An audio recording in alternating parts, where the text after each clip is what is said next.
यवतमाळ उमरखेड तालुक्यात पावसामुळे मोठं नुकसान झालेलं आहे। सोयाबीन ऊस पिकांचं मोठं नुकसान झालंय। उमरखेडच्या सुकळी गावातील शेतामध्ये पाणी साचलंय। मुसळधार पाऊस झालेला आहे। शेतकऱ्यांचं प्रचंड नुकसान झालंय। सोयाबीन ऊस पिकांचं नुकसान झालंय। शेतकरी हवालदिल झाला आहे। उमरखेड तालुक्यातील सुकळी गावाला लागून असलेल्या शेतांमध्ये मोठ्या प्रमाणात पाणी शिरलंय। शेतीला नदीचं स्वरूप आलं आहे। या संदर्भात शेतकऱ्यांसोबत संवाद साधलाय आमचे प्रतिनिधी संजय राठोड यांनी।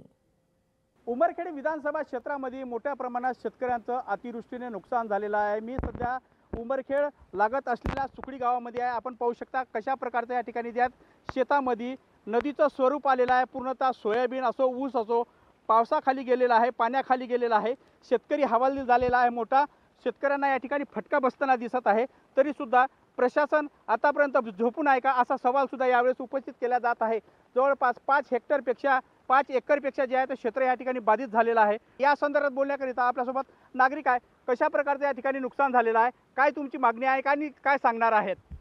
गेल्या अनेक दिवसापासून आमच्या उमरखेड महागाव विधानसभा क्षेत्रात अति मुसळधार पावसाचे संकट आमच्या शेतकरी बांधवांवर येऊन पडलेलं आहे। आज तुम्ही पाहत असाल की माझ्या पूर्णतः शेतात 5 एकरमध्ये आज नदी नाल्याचं स्वरूप आलेलं आहे। माझ्या हातातोटाशी आलेला घास हा सर्व वरुणराजाने हिरावून घेतलेला आहे। आज माझी या मुख्यमंत्री साहेबांकडे आज विनंती आहे की आम्हाला भरीव प्रमाणात निधी देऊन आम्हाला ओला दुष्काळ हा यवतमाळ जिल्ह्याला जाहीर करून मोठ्या प्रमाणात मदत देऊन आम्हाला उभारण्याची गरज आज मुख्यमंत्री साहेबांना मी आज विनंती करतो की त्यांनी आम्हाला शासनीय मदत देऊन आम्हाला धीर देण्याचा प्रयत्न करावा।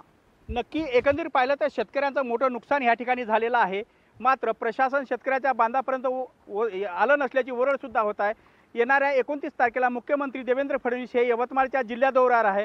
अशात शेतकऱ्यांना त्यापूर्वी दिलासा मिळेल का? शेतकऱ्यांना नुकसान भरपाई मिळेल का? जिल्ह्यामध्ये ओला दुष्काळ होईल का? असा सवाल सुद्धा यावेळेस उपस्थित केला जात आहे। संजय राठोड, लोकशाही मराठी, यवतमाळ।